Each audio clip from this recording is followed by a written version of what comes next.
That's just because they come present at the microphone here. They come to present at this microphone, they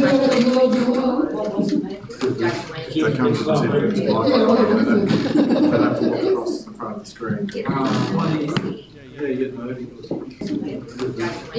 present at this microphone. Because he said,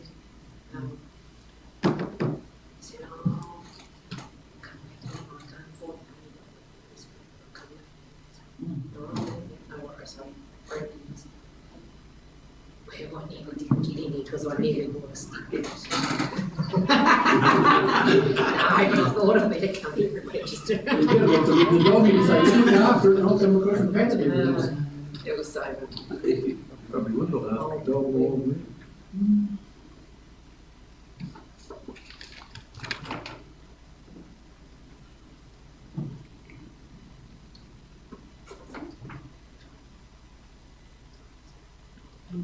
Cut that bit better, no? I thought we could cut that bit. Time tells me. I didn't know it was on. Then it starts. Just wait. Legions dinner's on tonight, aren't they? So everybody can down there. Yeah, there is. Yeah. Christian school and the Christian school. Yeah, Christian school. Well, people Yes, they are. Oh, must be. and then we're told dinner's got the high school. Oh, What is like his garden, just leave us dinner, go and he's flash followed up, the morning 76. that's great, isn't it?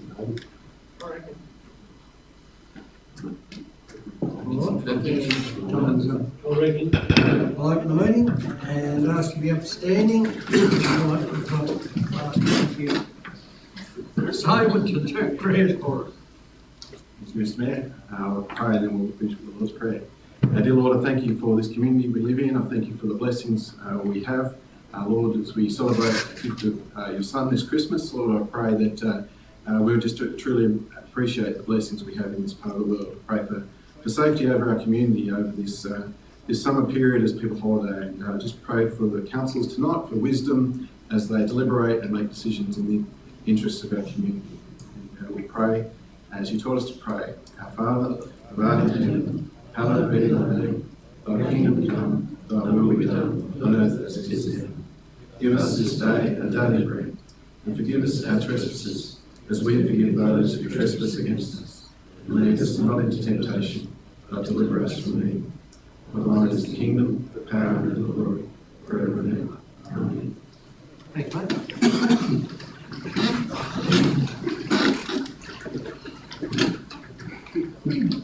Okay, we come down to business. So, apologies. Most of the minutes, previous minutes. If you don't mind, there's a mistake on the minutes, it's on my copy anyway, it says October here, and it's actually, it should be November. That's right. I'm happy to do it. Well, a couple others got some questions about it before the next meeting. Well, we can move it and then we can have to. Well, Would you want to, any changes to the minutes? I think, Mr. Mayor, I think there's a couple of changes, but they will. We need to do the changes before we move to the right. Yeah, I'd like to challenge the accuracy with my questions without notice for the last meeting. There were some questions that another councillor had asked that was wound in with mine, and that wasn't clear. Yes, I know, and query that we have put, and we probably need to be a bit. Once somebody asks a question, which if somebody else wants to ask another question, we brought to Tony later.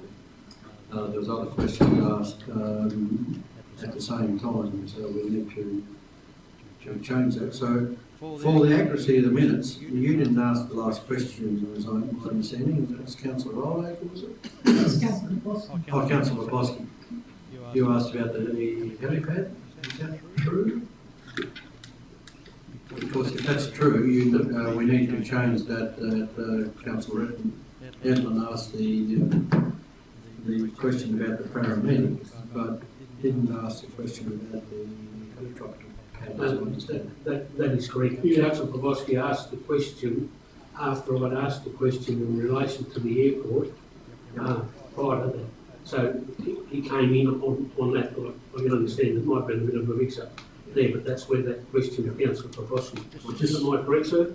Yeah, that's right. And I was really saying that we've got a designated area for emergency. So we need to change the minutes so that they actually reflect exactly what happened. So the question on the helipad was a question of Councillor Polsky, not Councillor Edlin, as in the minutes state. So I think that line just changes that last one to be asked by Councillor Polsky. Solid. Is there any other queries on the minutes? No, the other changes I sent through and that's been corrected. Thank you. Yeah. Okay, somebody prepared to move that now then? Oh, Thanks, Councillor Oldag, a second.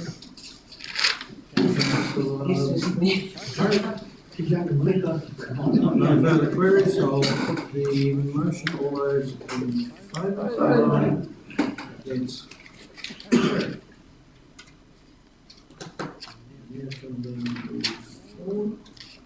Councillor declarations, non-pecuniary and pecuniary. Yes, Mr. Mayor, I would like to declare a non-pecuniary interest in 10.3. 10.3, non-pecuniary. Okay, any further pecuniary or non-pecuniary? Mr. Mayor, before we move on to 4, 3 point, the issues raised by councillors in number 3. Yeah. Will we be going to that? Yes, if there's any queries on those, yeah, that can be discussed, yeah. Yes, because there the question, my question which was incorrect is repeated and there's a question missing. Oh, okay, so there's a question that wasn't there that you believe should be there, is that what you're saying? Oh, but only if you have an answer, isn't it? Yeah, sorry. Believe I think so.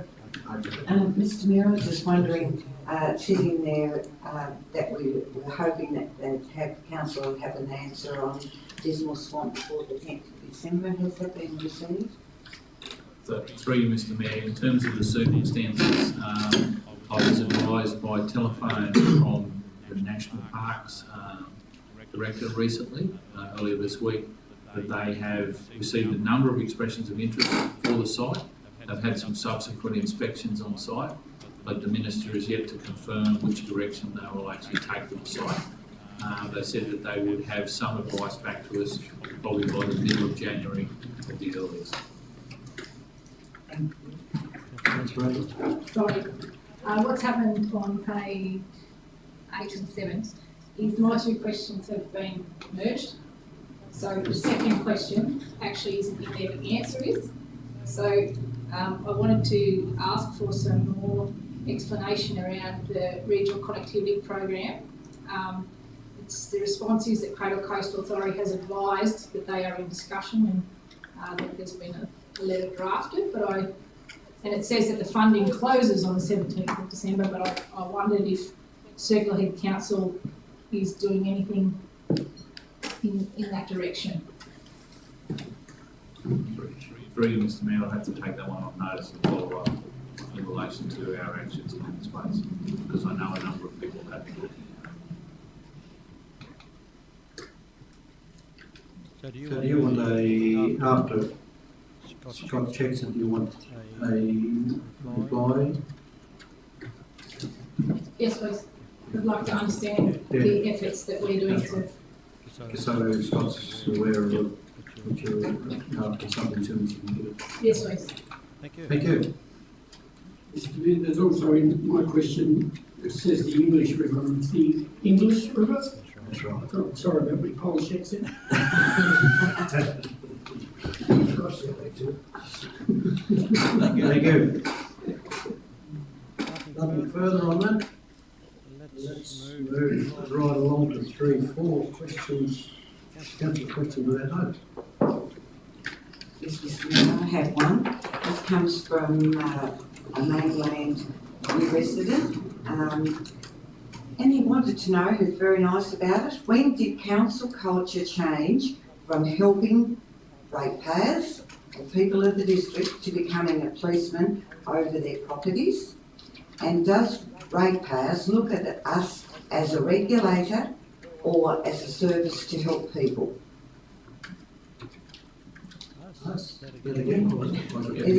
When did council culture change from helping ratepayers to becoming a policeman over properties? Does ratepayers look at us, do ratepayers look at us as a regulator or a service to help people? It's a different culture providing a service instead of a policing accomplishment. First one, I'm not really sure what it means. I suppose it's a different culture. It says there's a different culture as for us to be like, probably seen as giving advice and helping people as opposed to We certainly give advice to people and try to help people I would say along as we can, but we regards can't. in planning. The problem we have is that we can't tell people what they have to do because, of course, we're a regulator of land.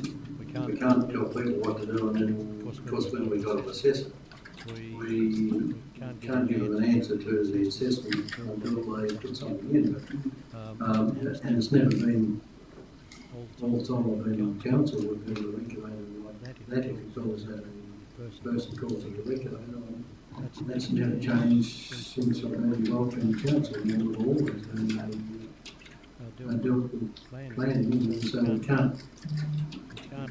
we can give advice and tell them some things they do, they have to do a certain themselves, so I'm not sure what else we can do.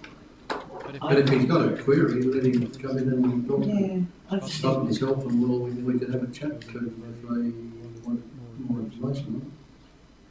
I think this Mayor, how he said it, like it's a different culture in providing a service instead of with the regulations. If it's different to the mainland or different to yes, absolutely so. But anyway, my I'll understanding ask the is question. the planning in mainland is fairly different. Is that true? 3, Mr Mayor, it can be different, but at the same time, respectfully, council wears both those hats on the same day.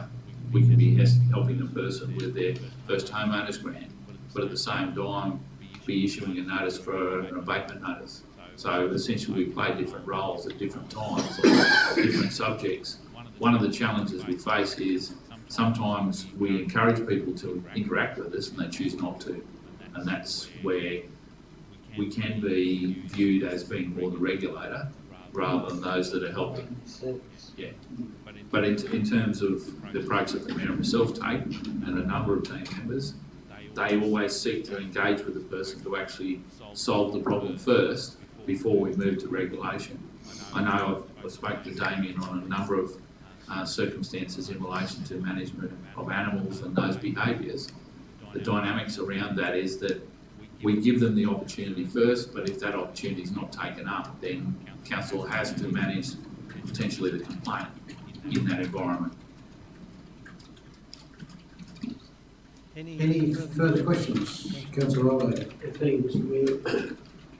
I just asked a question again, Mr Mayor, in the role as the other, being part of the other management committee.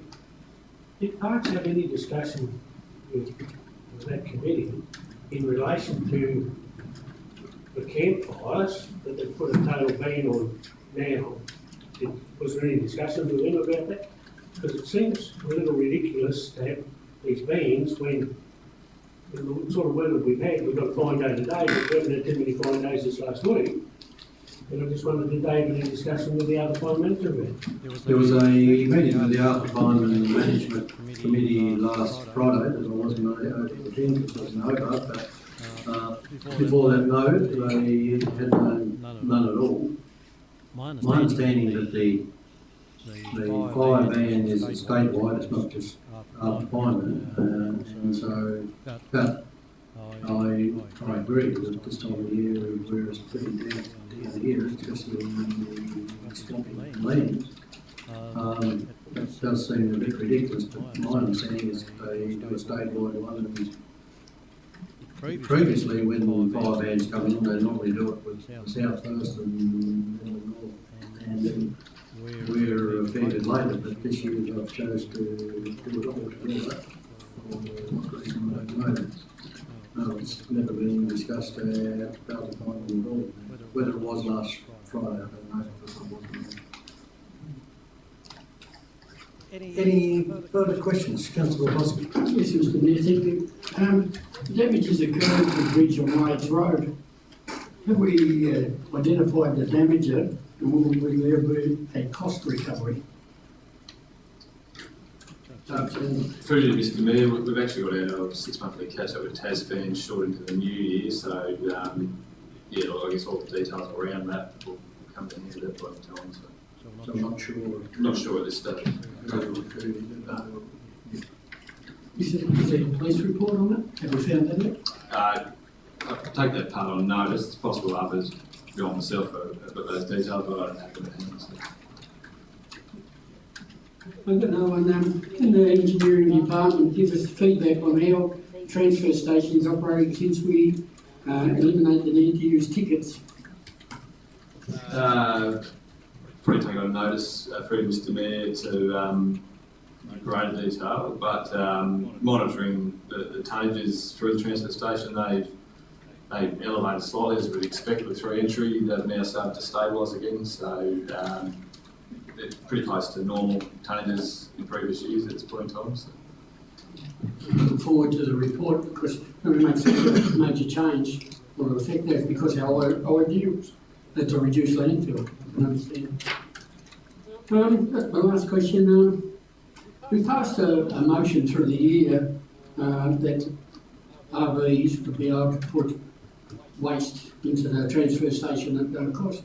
How are we making those the RVs aware of it? Through Mr. Mayor, don't believe we've done any specific marketing of that. I guess we've come out of a period of lockdown when the change, we had COVID restrictions at the time, those fees were changed. Certainly on our website and I believe signposted at the site, but if council wishes to market that more, that's something we can do, of course. Mr. Mayor, I see the positive of offering this service, as it was said when the motion was there. The more we can get them to take their rubbish to the transfer station, the less will be put around the areas that we're going to collect from. That's the need for being able to provide that service. Okay. Any further questions? No further questions? We'll move right along. Catch up.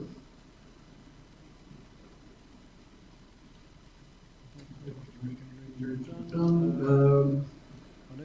now need a resolution that we do 5, 6 and 7.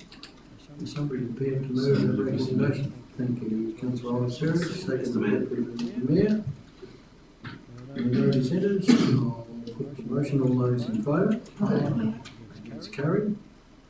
Notification of council workshops. Then we have the one, the population strategy. Expecting questions on that. Mayor's communication. Is there anything on that at all? Question, Mr. Mayor, in relation to meeting yesterday with the General Manager about the settlement strategy. Could you shed any light as far as that meeting? That's the one with with Progress Group? It's just with the General Manager, but yeah, both would be great for more detail. Can you go through that? Yes, Mr. Mr Mayor. Thank you. In relation to catching up with the Tarkine Coast Progress Group, there was a discussion in relation to primarily land use strategy, residential land supply, meeting the objectives of the population strategy. There is a number of parcels of land that are currently zoned that have been identified by multiple players as possibly not being absolutely ideal. And the Progress Group is committed to continuing the conversation. They have engaged with the Planning Services team and continued the conversations that they started as part of the representations that were made to the planning scheme. Those conversations have progressed over the last couple of days, and I think there was a conversation late this afternoon in relation to a number of matters that they have raised. We're seeking to actively engage with them, given that they can influence and support through the political process as advocacy for a positive settlement strategy and our population growth on the back of it. The other thing they talked about was asked us what they could do to help us, so we get the message out there to the community. And one thing we did discuss was whether we ought to pick out people in the community that are seen to be leaders in our community, and get those sort of people to talk about it in their own community, like the Ross Island and Narrawar and Michael Buckley and Montague and other people understands council and understands the planning software to be able to talk to people as well as ourselves.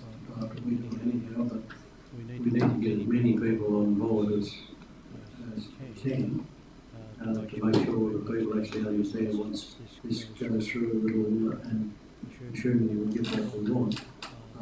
That's exactly what the community wanted, what we want, so more people involved in that. And we've talked about that on occasions ourselves. That was sort of the discussion, and that was all good. Councillor Rudd. Who represented the Progress Group at those meetings? Was only John McNabb. They were supposed to come in particularly John. So Elizabeth and Councillor. I'll just I know your meeting today with the Tourism Board at their request. Give us an outline on that. Yeah, West North Regional Tourism Board that was set up here 6 or 8 months ago had their board meeting today standing, so they asked can you just go out for the first half hour of the board to talk about the things that it's important to us and what we see as important and what we see as the future. So talk about Tarkine Drive, try to get a bit more infrastructure out there to get in probably things like water rafting, extreme sports that could be used in an area like that. Talked about Western Explorer and how important that was. Mentioned to them that I think that's about time we good David Mitson, the GM at West Coast, is on the board, so is Steve Thomas. And so I mentioned that in the winter time, when a lot of times the people from the West Coast can't get in and out, we had the Western Explorer, so we'll go there. It was 365 days a week. Go from here to Strawn at least, and might not get to Queenstown, but we'd certainly get to Strawn, and so it's probably something that they haven't thought of. I talked to them about the islands out here that's been untouched. Eventually somebody will take that on. And then we talked about the edge of the world and those sort of things. About getting tourists right through the Narrawar. And Steve Condor is very excited about that because he said any tourist that goes to Narrawar got to go Class B, so he's pretty happy. And so he said we ought to be all pushing for things right on the West Coast so that all our municipalities get better deal on the tourist dollar because they go to Narrawar or they go to Arthur River going through every municipality and the island. So it said it made sense to be doing it. So we got really good support of it, which was good. Thank you, Steve. Steve, was there any mention on the Tarkine Adventure? Yes, we talked about that. We talked, well, I told them I was disappointed that Parks hasn't, let somebody open it up this season. We obviously, not obviously yet, but the way things are going, we're going to miss another season, which is pretty disappointing. And I made a comment to them that I felt that if we opened it up, even if they couldn't use the slide, if they were able to use the cafe and take walks down there, it'd be better than keeping them closed for another year. Even if they want to look at big development over the next year or two, I've had a number of people, as Julie mentioned before, I've had a number of people come and talk to them about ideas, but there's nothing concrete on the table yet. But if they want to do something bigger, that's great. But in the meantime, it's just a bit sad that it's going to be closed for another year, which appears that it's going to be at this point in time. I'm not sure, but it's middle of January and the time's open. We're not going to have much left in the calendar this year. Who makes that decision? Does the government? Parks and Wildlife. Parks. Parks and Wildlife. Maybe we should be putting the bomb under there and keep it. Well, we've done that, and we've actually been talking to them regularly, as much as up till yesterday, and they're well aware of council's position. And so I'm not sure what else we can do with that. Mr. Mayor, in relation to item 11 with settlement strategy, how will council be able to overcome this, the land use being zoned raw resource for planning matters further down the track, and to open up more land? How will we as a council be able to request it from the state government to be able to open up some more land that is zoned raw resource? Well, my understanding is the more we get people engaged in our community, and the worst thing that can happen is that if we make a decision on what we want opened up and then our community is not with us, and politicians go around and talk to people and they get a different opinion than what we give them, that's the worst thing that can happen. The best thing that can happen is that our community is completely with us and everybody seems to sing from the same input. Otherwise, it's going to be difficult if we don't take our community with us. And I know Councillor Redford's always been strong on that, I agree with it. Because if we don't all talk the same language, the chances of getting where we want to get with this settlement strategy is going to be difficult. I think, Mr. Mayor, that... Yeah, well, that's what we talked about yesterday. Yeah, I think that you'll find that though, that's why a lot of people want you to come to Circular Head and the North West Coast in particular, because not everyone wants to live in a big city state just like Launceston and Hobart. So they're coming here because they can see that ideal lifestyle. So I'll be very surprised to see too many community members that would be against that decision to open up more outside. So they wouldn't be against it, but they do need to be on the side and find information out when we talk about it. So, Mr. Mayor, that leads to the question, how much feedback are we getting out of our settlement strategy that's open to the community at the moment? Agree, Mr. Mayor. I can say that our engagement so far has exceeded expectations. We have over 100 people engaged already in the conversation, and at the point in timeline we actually got more people engaged in the conversation here than Warratone Wynyard had at the same stage in their process. So it's a very positive outcome. The team's done a great job in terms of getting that out there, but at the same time we're interested in talking to twice or three times that amount of people to make sure that everybody understands the rationale behind what council's objective is. When does that survey close, Mr. Mayor? Actually, Mr. Mayor, I might throw that Ashley. No, I thought, thank you. Yeah, Christmas. Yep, and we're about 125 participants so far. Yep. So 3 more weeks. Yep. Very good news. So, three, Mr. Mayor, I encourage everybody to promote that in every conversation and having someone in the community. Any further on communication? If not, we'll move right along. There's no related agenda items, additions or designations. Yeah, everybody can complete, so I'm not going to read through the screen tonight, because unless Isaac's got nothing, he's got nothing for it. We'll move right along. Notice of motions now, we go right through to him. I need to remind you that we're acting now as a planning authority, and so we'll deal with N1.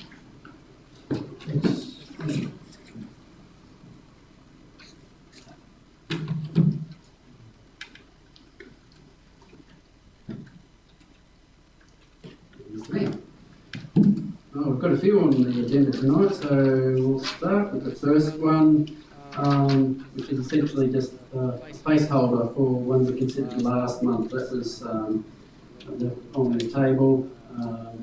Provided an update just previously that a third-party planner has been secured to provide further advice to council, but that wasn't available for this council meeting, so we presented at the January council meeting.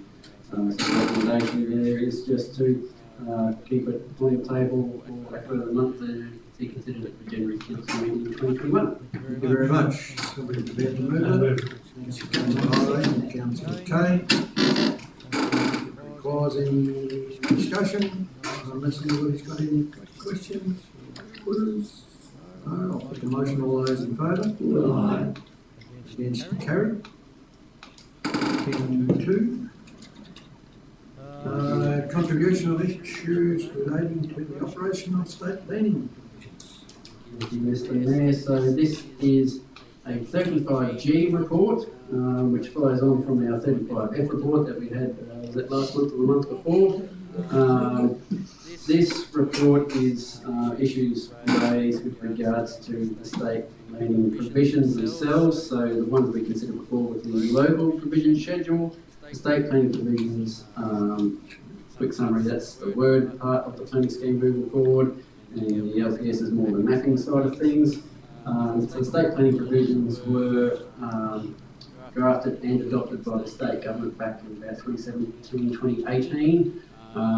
Essentially set in stone, but this is an opportunity for council to raise concerns with how they will operate within our specific area of Tasmania. So there's a couple of matters raised there that will have an impact upon us. These issues were also raised at the hearings that we had with the Planning Commission last week with regards to our LPS, but they also consider these issues while we had them around the table. The second matter with regards to the coastal refugia, looks like we may be able to resolve that through the hearing process, but without having, confirmation of that at this point in time. It was thought that we would still raise it within this 35G report to keep the matter on the table so it doesn't get lost. The issue with the attenuation code will be a significant issue for a lot of smaller rural council areas that do have industry either in town or on the cusp of town. However, the Planning Commission has also provided council with an option of resolving that in probably a faster way rather than waiting on the state government to resolve that. That's through the drafting of a specific area plan, which can be submitted as soon as we have a state planning scheme in place. But again, it is important that we keep this matter in front of the state government so they can know that it's there and work on a long-term solution. Thank you. Somebody prepared to move this one?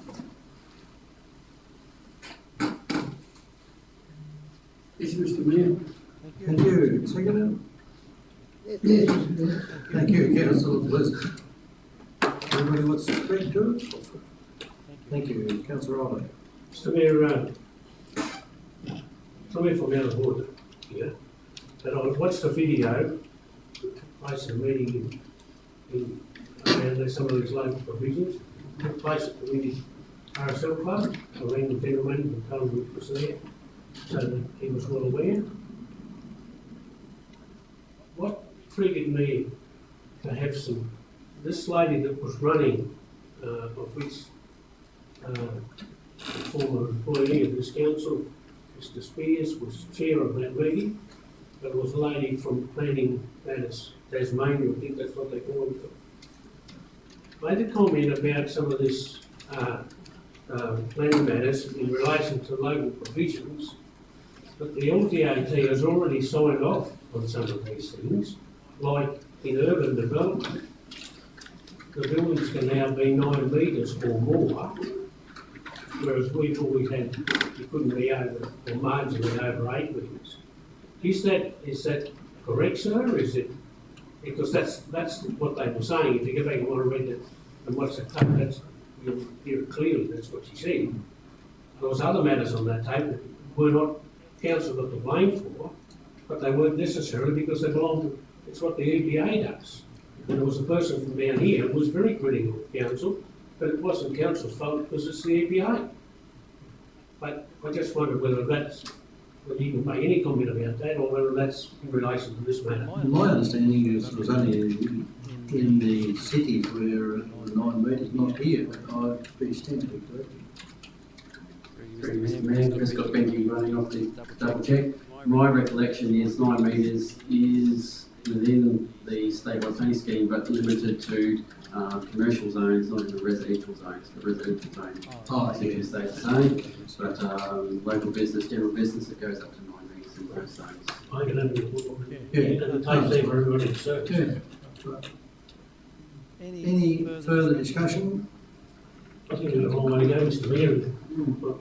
I know I'd asked a question, but I think we've just made a long way to go before we're going to need some satisfaction.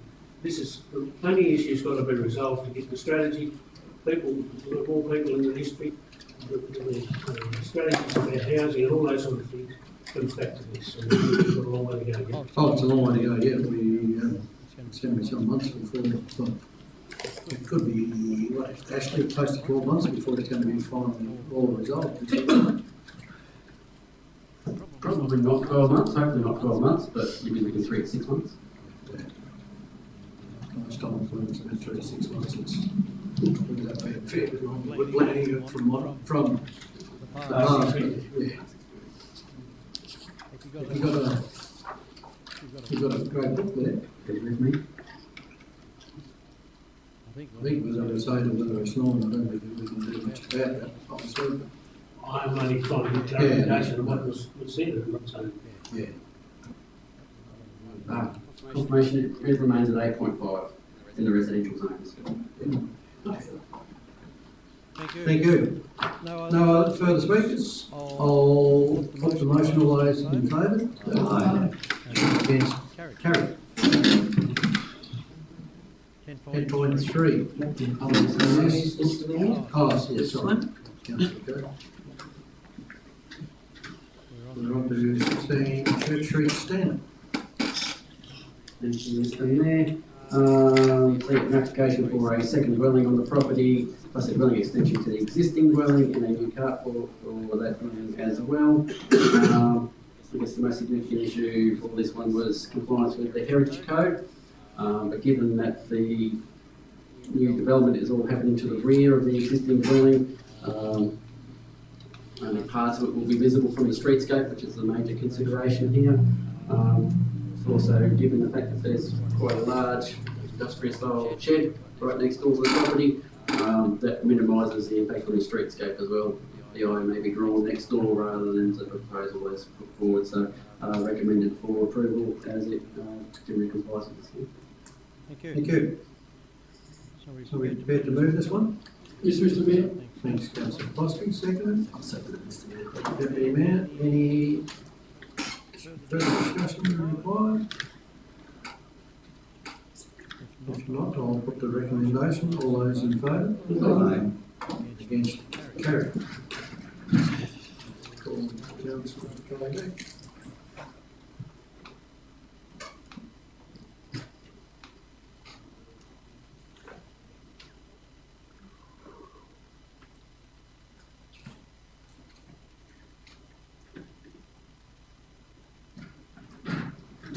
Okay, yes, Dan, didn't take long.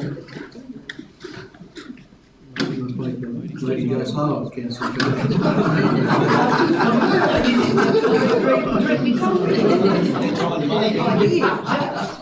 Sorry, councillor Gale. That's highway written spot, thank you. Thank you, Mr. Mayor. This one's an application for a quarry, principally for rural use, farm use, quarrying on our farms to provide gravel to cover the internal road systems of their farms. It is relatively low grade quarry, only level 1. There has been representation on this one. The issues raised, they concern that the gravel pit may encroach onto their property. However, it is quite simply located so that will not be an issue, but can be conditioned to ensure that they stay within their own boundaries. And then also concerns that blasting activities may happen in relation to the quarry. That's not what's been applied for though. You know, if they did wish to intensify and take blasting, they'd have to come back for further planning permission. So it is just for extraction by digging. So it is also therefore recommended for approval. Thank you. Are you prepared to move it? You're happy to move it, councillor Ryan? Yeah, I am happy to move it, but to add to the condition that they can't be over the boundary fence, which is what planners just made comment about, because otherwise that becomes an issue if that gets over the boundary. You're talking about blasting or you're... No, it doesn't matter if it's blasting or if they happen to encroach and then they get over the boundary. If this is for, maybe move it, if this is for a class 1 quarry, it's not the right word I've just used then, provided they keep within their boundaries, then it's not really an issue. It's probably a question that needs to be asked is, at what point does it go from class 1 to class 2? And how much gravel are they taking out? And who triggers that? No problem. My understanding is that was answered. Actually, to answer the question, What's the trigger of that? 5,000 something. 5,000 kilometres. Yes, so if they trigger over 5,000, it goes to level 2, EPA becomes involved. But once it goes to level 2, then they have to reapply again, do they not? Correct, yes. And same with blasting fee. The blast, they've got to come back as well. Correct, yes. So the cap on annual extraction. Is that your... Yeah, I just wanted to say that we had that case study with legacy planning. Yes. And basically it relied very heavily on goodwill of the applicant, so I think that we need to be very strong on our expectations around what that is up front, so that it's really clear on what our agreement will be. Councillor Ward, will you have a second? Yes, I'm happy to second it with subject to the following conditions. Thank you. The following conditions, which are here, yes. Sorry. The conditions are seen in the report. Okay. Which is what the councillor was asking. Yep. To you, Mr. Mayor, I'd just like actually to clarify condition number 7 there. It might clarify some of the concerns around the table.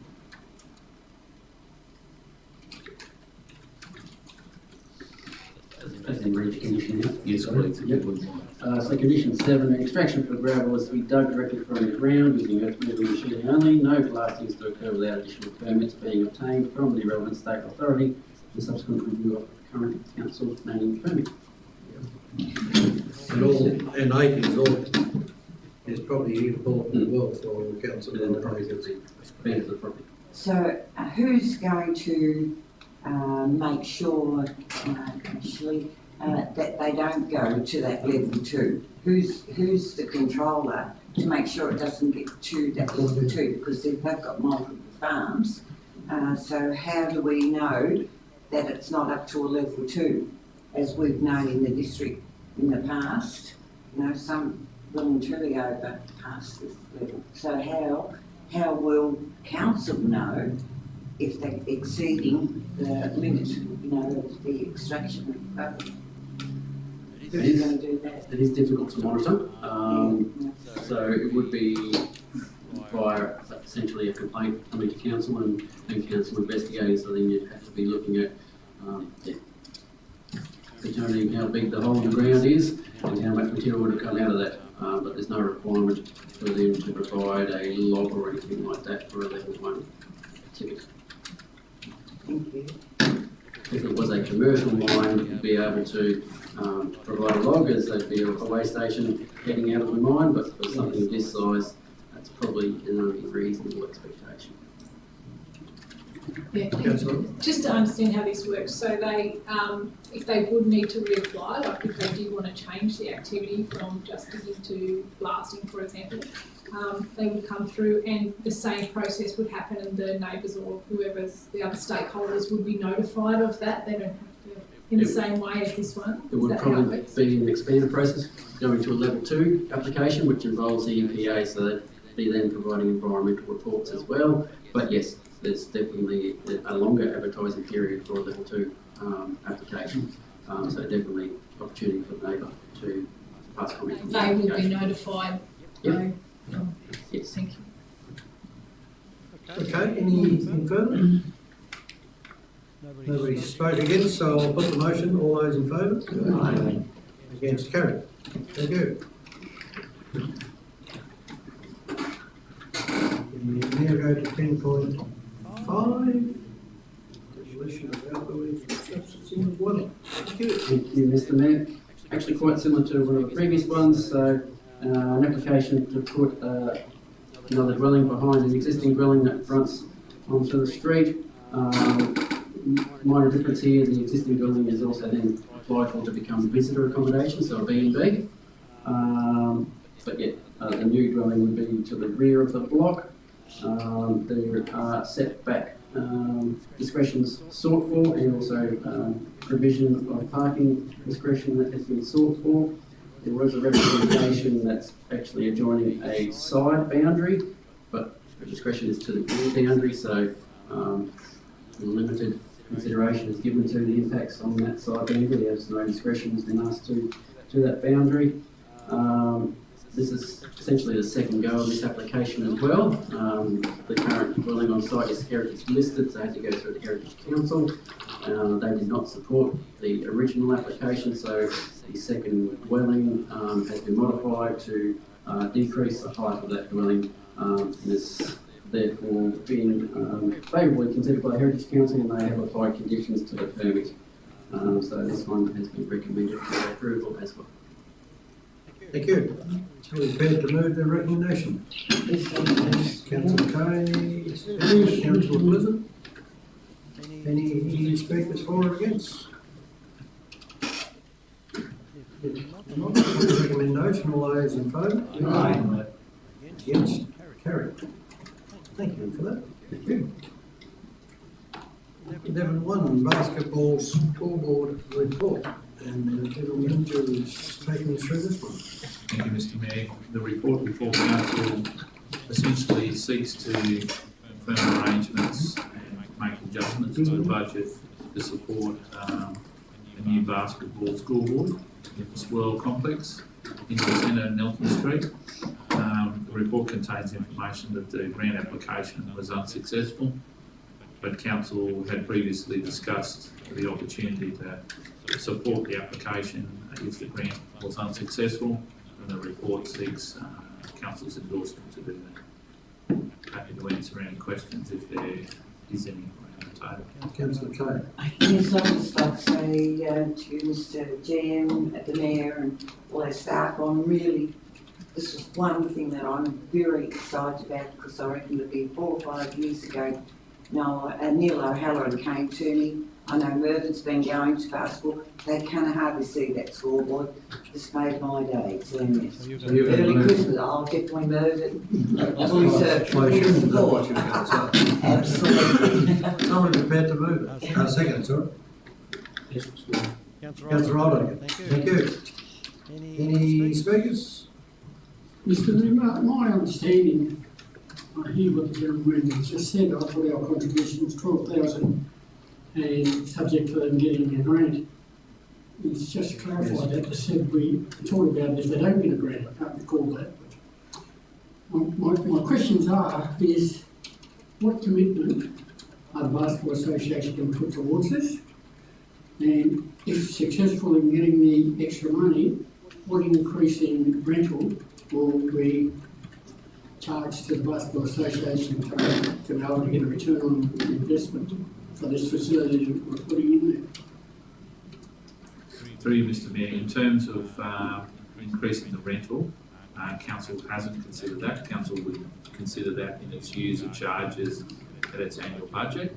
We have fixed those user charges for this year.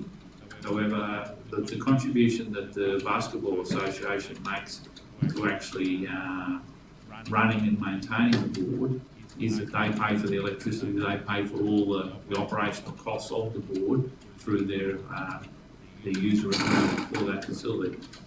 Notwithstanding that, they do not make a contribution to replacement of assets until they actually become in need for replacement. Hence the report that we have in front of us. As far as council looking at taking the opportunity to have a more in-depth conversation with the association around a further rental agreement to actually support the ongoing depreciation of the asset, because that's essentially another contribution that council will make to this piece of infrastructure. We're happy to have that, take that on notice to have that conversation with the association. Mr. Mayor, I'll be supporting the amount of, since I've been on council, which I've been is not very long, this has been coming up time and time and time again. The amount of people playing basketball down there, the amount of people coming into the district is fair. I simply think we need to bring it up to standard, and we can deal with the questions raised by Councillor Spotsky at an appropriate time when it comes around. I think we just need to be supporting it and get it done. Nice to support the motion that's before us, Mr. Mayor, and Councillor Lizard's right. The number of kids we've got playing basketball in this community is astronomical, from under 10s, from under 22s, and senior people playing. And it's great to see. It's keeping the kids off the street. But more importantly, the people that's coming from away to play basketball here, they're leaving this will let them leave this community. I think what a wonderful place Circular Head is, that they're looking after their young people. As it stands, they go away from here and think, why would you go back there? Now that's the question, and that's the dilemma. My way of thinking is we need to support this because we want those people going away from the district telling everybody what a wonderful place this is, that we look after our kids. Any further speakers?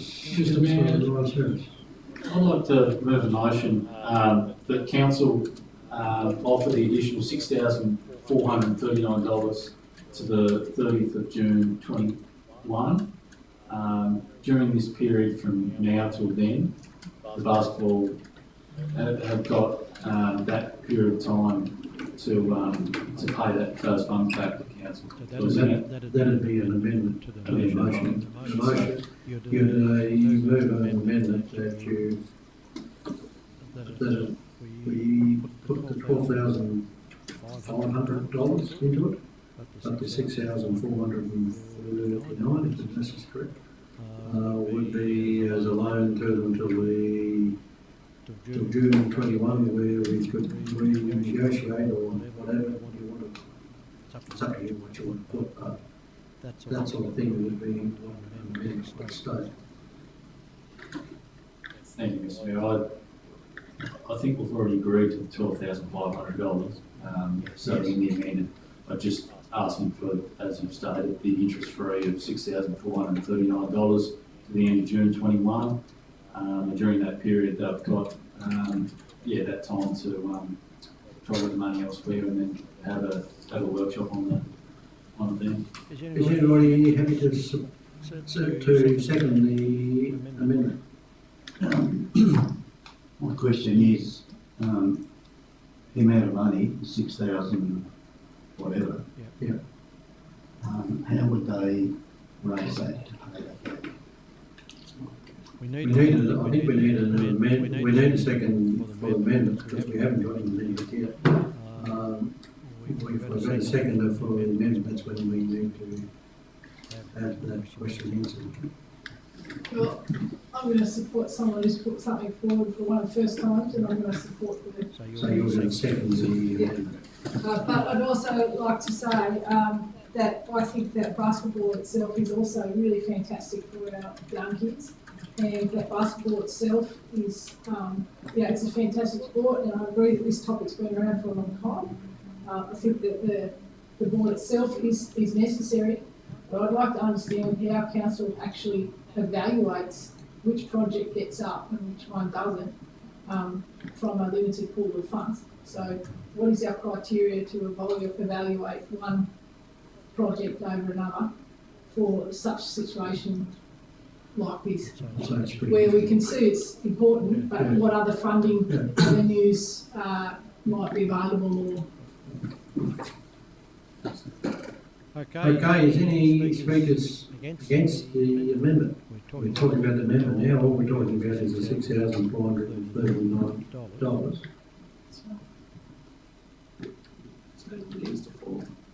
Well, you can speak for or against it, I guess, but,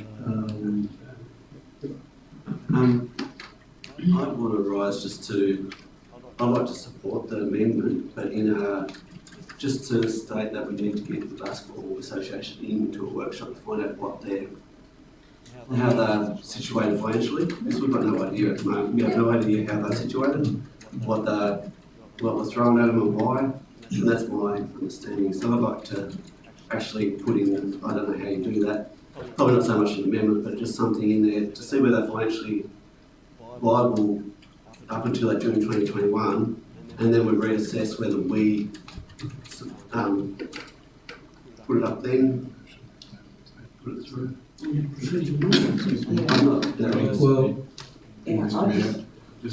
Just to clarify what the Deputy Mayor was saying, perhaps if that was the intent, then it might be a procedural motion to lay this on the table until you've had those discussions. I would rather not have a procedural motion. I'd rather give them the money, as the amendment states, the whole lot of money, but 6,439 would be a loan till 2021, and then we reassess it. Then we're not saying we're not going to continue and turn that loan into a bit like Swing for the state government. We could turn that into from a loan just into a grant, but let's find out between now and then whether it's possible to be able to make some of that money up and buy it back, or if they can't, well then we'd obviously need to turn it into a grant. But let's find a bit of information about it. I would not set it on the table because it means that 6 weeks is going to go and we can't do nothing if we do what the amendment says, or we can go straight ahead and get it and then talk about the rest of the loan. Councillor Riley. Mr Mayor, just in the procedural matters here, you have an amendment. I don't think the procedural motion that can actually be dealt with until after the amendment becomes the motion. Probably can't And I think we need to deal with the amendment. Yep. And with your wish, sir, I wish to speak against that amendment because it's not looking after the community. You might see you're going to stretch it out. Yeah? Here these people are, volunteers, all of them that's there, working to get these kids off the street, keep them in basketball. They won one group won a premiership, and the kids were runners up in 1 and 1-1-2. They're doing such a wonderful job down there. We are charging them a rent for the facility, yet the facility is not up to standard while we're charging that rent. Now, if you was running a commercial business anywhere and was charging a rent, somebody would come at you and want you to fix something, and they wouldn't put up with you saying, well, you need to pay a contribution to this, because I can tell you what you would get told, and it mightn't be very pleasant. The reality is, we charge the Basketball Association, and bear in mind, it's only this last few years that the basketball has really took off. It went for some time and there was hardly anybody in it. It's wonderful to see the facilities getting used. And if we're going to take it off them, if you're going to make somebody pay extra, then I just can't understand where you're coming from. The fact is, we need to look after the kids, and we're here, that's what we're elected for, to look after the community. And that's what we need to be doing. I'd like to, just to say that I think it'd be a lot more stress onto that basketball committee to have to find another $1,000 because they're going to have to pay probably a bit over $1,000 a month to raise that money extra a month to pay that back. If it was over 12 months, maybe, but I think $1,000 a month, and it's always hip pockets of the parents who are going to get hurt if we're asking them to pay that back. And I can remember going gathering cordial bottles, 25 cents a bottle, to be able to go and play basketball, and now we've got a facility like this. I think it does cost the parents quite a bit, but it's usually the same parents all the time that are on committees and whose children play the sport that are always the ones coughing up the amount of money. So, Any further speakers? Mr. Mayor, I think I support the amendment. All about it. Thanks for bringing it forward. The convention has been that any community clubs contribute to any additional facilities. That's where what happened with the school board down at the rec ground. There was co-contribution, and I think the amendment gives us time to consider what Councillor Edlund said about how we assess these intermittent surprise asking for money. So I think that's where that space in time. I'll be going around. Look, I won't be supporting the amendment, as I spoke previously. For the amount of money we're talking, the amount of kids that are playing, for a facility that's been there a long time is very good in our community, but there's a flaw there that we can fix easily. We'll let it get on with. Okay. I think you can return to no other speakers? I'll put the amendment. Yes, that's right. All those in favour? Aye. All those against? Another one beside it. on you, but. I thought it was going to be one way or another. Well, it is eventually. To be honest, because I didn't vote, mine would be negative, so it needs to be against it. So that is lost. So then we quite frankly, I don't think it makes that much difference either way, but I think that it's a really good debate, and I think thank you very much for bringing it up, because I think it's good to have these discussions. So the motion then goes back to the original motion, and unless there's anybody who wants to speak again, if we've been speaking anyhow, I think we're all pretty well on the same page anyhow. I'll put the motion, all those in favour? Against? Carried. Thank you very much. For the record, Mr. Mayor, did the recorder get who was for and against? I got everyone except yourself. Yeah, well, I wasn't against it because I didn't. In the second one, the second one, that was everybody for it, right? Oh, no, I was for it. You were for it. There was nobody against it. I was going to listen to the tape, so I didn't hear what you were saying. Sorry, no, nobody voted against, so unanimous. Thank you. Thank you, good debate.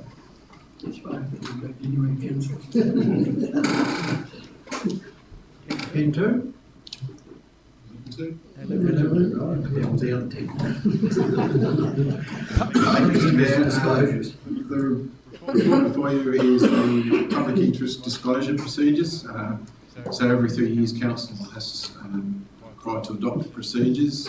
The Ombudsman's actually updated recently the model procedures and released them just earlier this month, and has written and advised that we need to adopt new procedures by the end of February. So basically the public interest disclosure process is one to facilitate, say, I guess, whistleblower legislation to protect individuals who seek to disclose unethical type behaviour within an organisation. So The procedures that are presented are pretty much the model procedures with the relevant sections related to local government selected. I guess one observation to note that whilst this achieves our statutory obligations under the public interest disclosure process to have these procedures adopted, it's also important to continue to work to make sure that the need for someone to actually whistleblow is reduced by having good processes in terms of transparency, accountability, good ethics, and a good understanding of those matters. I guess prevention is better than the cure in that regard. So with that, I present it for Council's consideration. Thank you, Mr. Mayor. Thank you, Matthew. Somebody prepared to move the recommendation? Yes. Thank you, Councillor Lizard. Can I get a second? Councillor Redland? As long as we take it seriously, what we're saying. Yes. Yeah, well, there's not much point in doing it if we're not going to take it seriously. I agree. Is there any speakers for or against? If not, I'll put the recommendation. All those in favour? Aye. Against? Carried. We now go on to 12.1. Financial report. Thank you, Mr. Mayor and Councillors. Before you, we have the financial reports for the period ending 30th of November 2020. I've received no applications for first-time owners grants for the month, totaling 10 for the year to date. We have the closing funds of the special committees on page 244. In terms of the comprehensive income statement or profit and loss statement, we currently have a surplus of 4.7 million compared to the budgeted loss of 1.1. Also note there, which we'll see in the cash balance, that the current cash balance is around 20 million, which includes a 3.5 million from the state for the swirl facility, which was part of commitment for that facility, so that's where that has jumped up. In terms of the statement of financial position, we currently have a community equity balance of around 230 million. And the investment summary on page 246 is 9.9 million at call, and the rest is in a check account. On to receivables, we currently have 16.75% of rates outstanding compared to 20.21 at the same time last year. And sundry debtors are sitting roughly the same as 178 compared to 152 the same time last year. That's about all, Mr. Mayor. I'll present the report for Council's consideration. Thank you very much. Are there any questions to Rachel? Mr. Mayor, just for clarification, I know it's been raised several times, but I've got Alzheimer's, I think.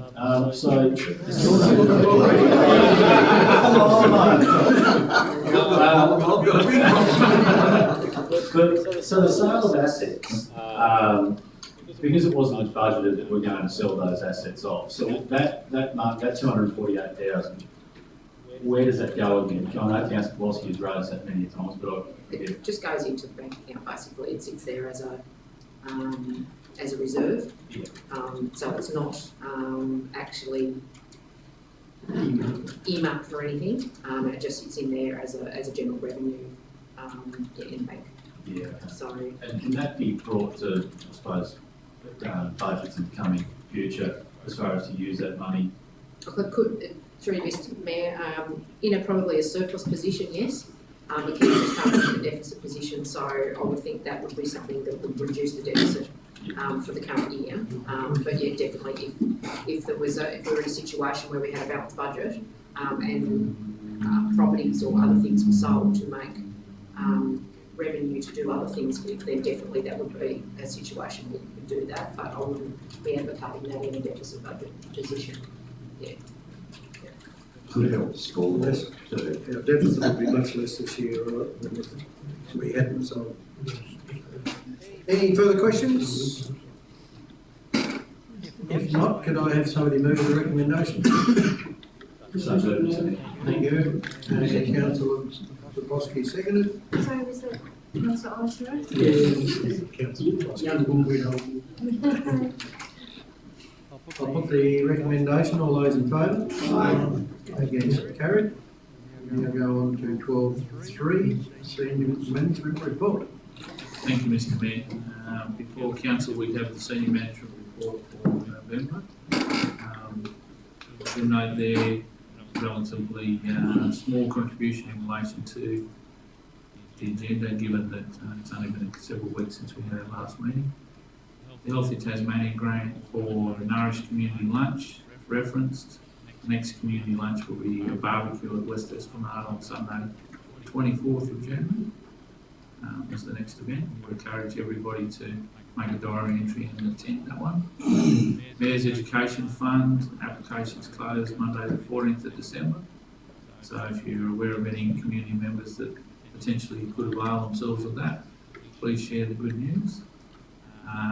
Australia Day Awards are closed on Wednesday the 16th.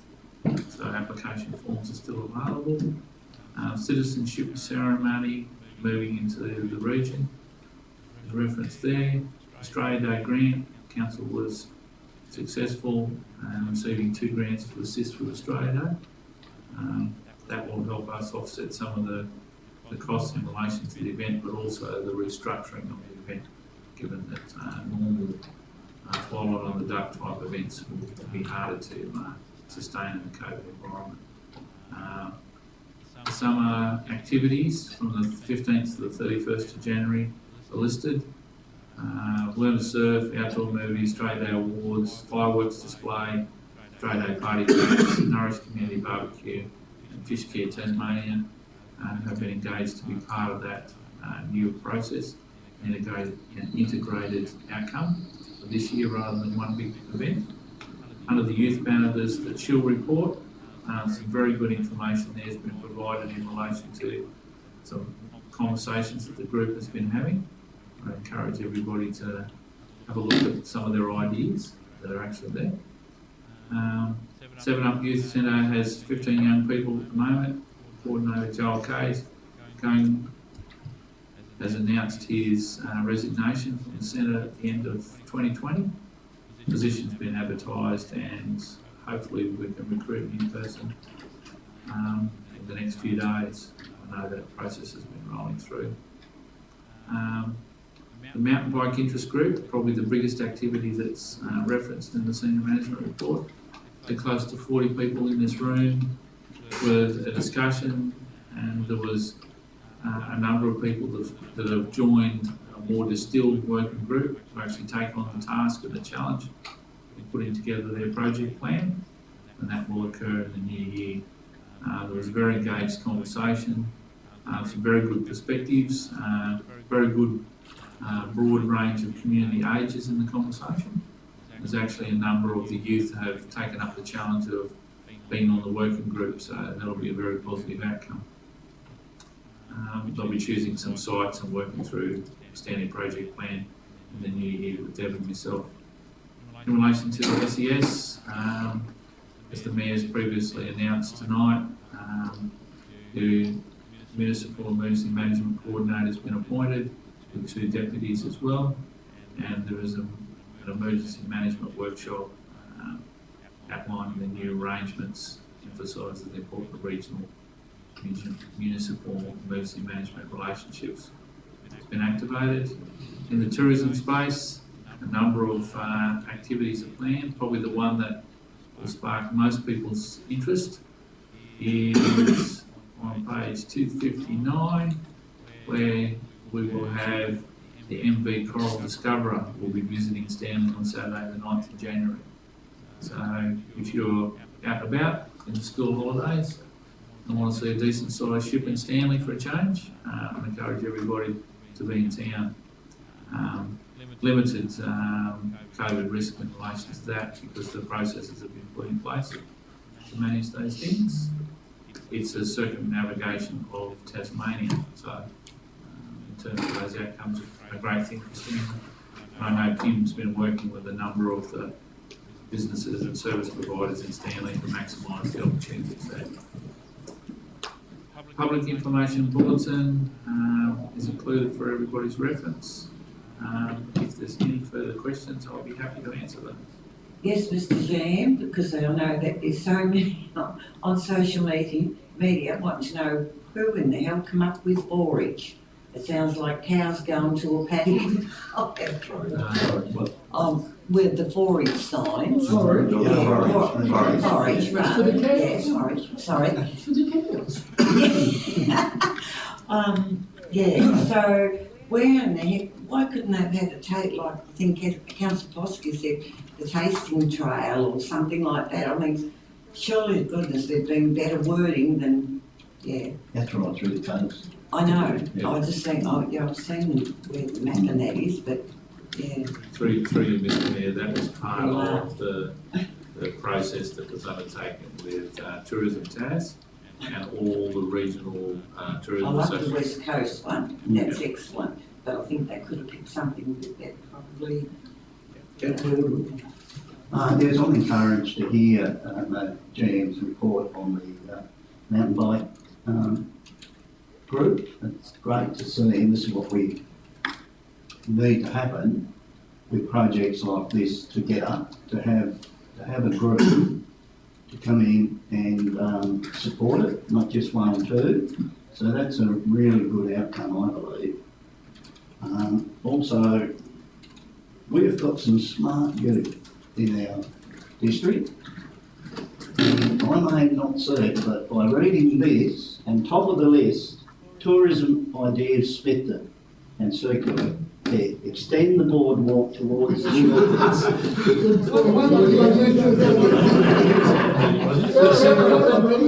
We have got some very smart young people in our community. Like I said, I won't see it, but maybe our youth will 8 years do since I that. brought that up.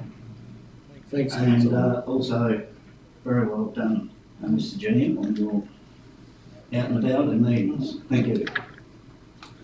Anything else? Councillors? Mr Mayor, I'd like to thank the engineering department and give us the latest upgrade on the Bass Highway and Britain's Road. Have we lobbied them to have that included in this funding, or have we seek separate funding to make it happen? Because there's no point spending, notice here on the map, they've got an upgrade there at that junction, so we could upgrade it if we're going to change it. So I just want to know what council's done with that motion. Maybe we would have written away. Through you, Mr Mayor, given the short time frame since the last meeting or so, we're under the pump to actually get that done, but it has been raised in discussions around the investment we're going to make at that intersection and what that means for any further works on that corridor. Yes, we want the motion, if it can be fitted into the funding, that's great, we can get it done quickly, but don't limit ourselves just to that funding. Let's have our eyes open that other funding might do what we want to. But anyway, thanks for the information. Any further? Just one thing that I'd just like to bring up with Melissa winning that statewide award. Should we write to the council to just congratulate them on that, because it's a statewide award that she won, and so it's quite a letter.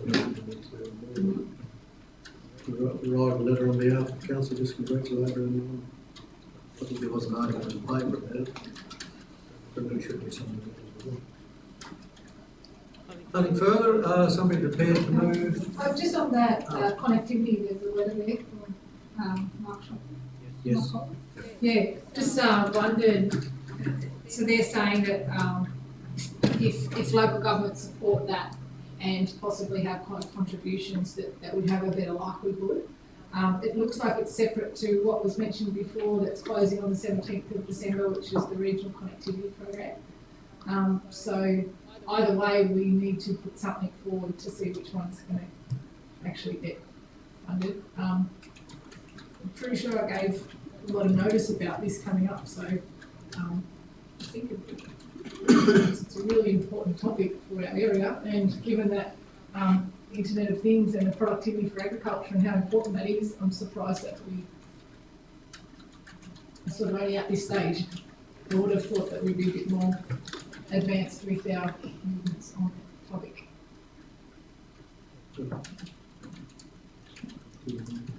Through you, Mr Mayor, in terms of some of the engagement they've had, is that there's limited desire from some of the corporate dairy farmers to participate.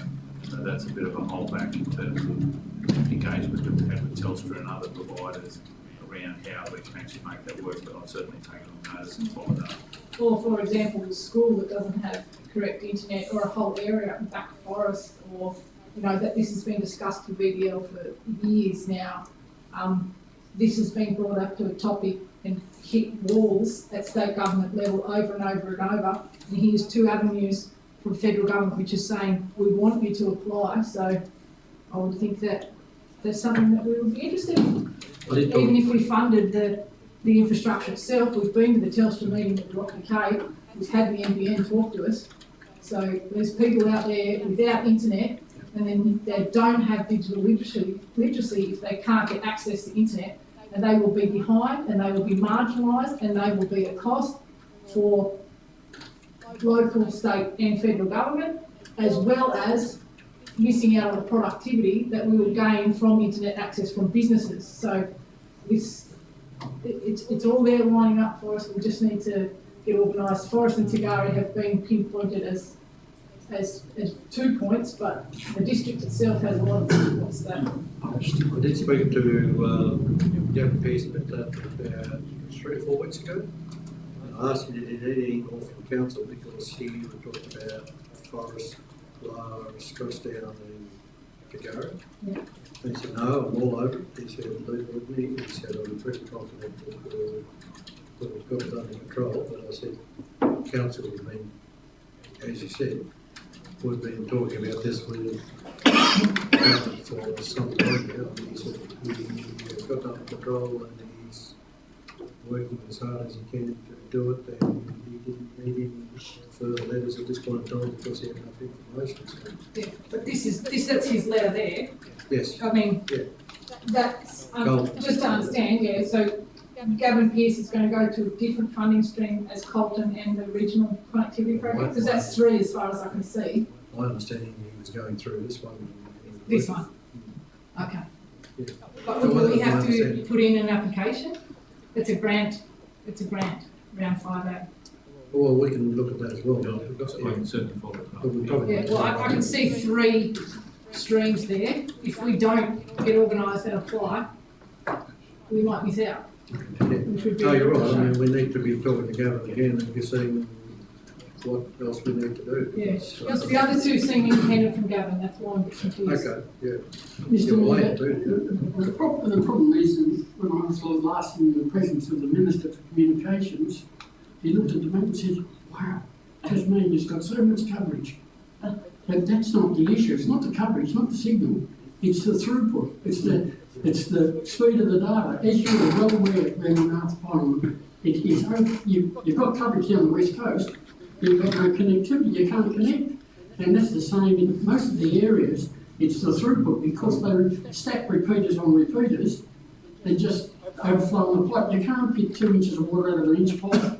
So they've got to do something about the connectivity, so it's still issues. You can get on some days you can get through to the west coast, but some days you can't.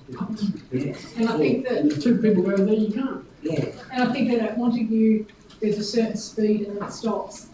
And the way that farming and agriculture is going, with the Internet of Things, I mean, they're measuring grass, the irrigators are talking to them while they're at home. All of these things, if we don't have that infrastructure in place, as a district, we'll miss out on those gains. Especially with sensitivity. You've got sensitivity. Yeah. The other thing we were told at the other line, if there's boats come out that have got some internet that I don't understand, you know, my knowledge of technology, but if boats come down there on the wrong internet, they just They're using the wrong amplifier. Is that what it is? Yeah, they've got the New Zealand cheap, unapproved, unregulated New Zealand amps. They're coming close to the base and the signal to noise ratio is just Knocks every other system out, apparently, that's down there. So that's a major issue. Thank you for looking. Yeah, but no, we'll follow that through further to see what we need to do, because I'm a little confused, because the last I heard from Gavin, he said, no, I've got it under control. If there's another one, then that might not be the case. Yeah, another 2 it Or another seems. 2 maybe. Yeah. Mr. Mayor, may I draw your attention that the signal's really good at Swirl, because Councillor Woodward sees with his. Is he talking to the phone while he's? Well, one look, because it didn't work. Thank you. La-di-da-di-da. Now, did I get a motion? You are happy to move. Thank you. And Councillor Woodward will second the chairman's report. Councillor Rattler. I'll put the recommendation, all those in favour? Aye. Against, carried. One more comment I thought. Yep, that's fine. Yeah, I just wanted to comment, the regional investment framework that the Crater Coast has put forward, we talked about that at CHEDIC, given that education and training weighting is 25% on that. So if there are any fairly significant projects around education and training, that's been flagged at the meeting as a potential discussion point, so I just wanted everyone to be aware of that Crater Coast Authority Regional Investment Framework. Thank you. Okay, I'll move on to 18, which is our minutes of committees. There's only one there. 13, Mr. Mayor. 13, that's right. Yeah, well, I've got part 8 written on the top of it. It will get confused. Happy instead. Not sure about that. It's got part 18 minutes of committees. And the resolution says 9, the agenda items in part 18. It does. So, I'll get somebody to move that. So move, Mr. Mayor. Thanks, Deputy Mayor, second Yes, Mr. it. Councillor Blizzard, put the motion, all those in favour? Aye. Against, carried. And now we'll do the Heritage Centre. Is there any queries on the Heritage Centre, which is 13.7? Have they, been able to maintain this good standard, or get more, members on the, as soon as they've lost a few on the Heritage, Committee, Council, possibly, is the answer to that? Have they been able to, fulfil some of the positions, I guess, extra? Well, Councillor Cage, your assumption, because the committee is fully filled. Yeah. The annual meeting had the volunteers there as well. There was about 20 odd people at the annual meeting.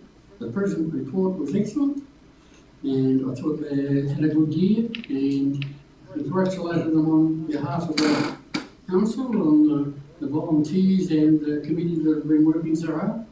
And they're most excited to be into the next phase as soon as we can make it happen. Yeah, I just read that, like, they've lost some committee members, but they've gained, obviously, to fill up, to fully have it full capacity. And they're very happy with the council work. Wasn't it? I don't think that was I knew he'd say that. No. No, I think they're all Yeah. raising no recommendation. Yeah, I mean, no one's Okay. going to have Is anything else on that committee? No. If not, we're not going to go to public questions because there's nobody here. Did we move that and second Yes, I've got that one done. So matters listed below, we do need a motion that the council resolve by absolute majority that the matters listed below be considered in closed meeting, which are already in closed, but we'll still have to move that. So, Mr.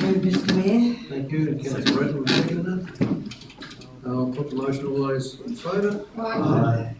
It's carried, and then we need a motion that resolves by absolute majority to close the meeting.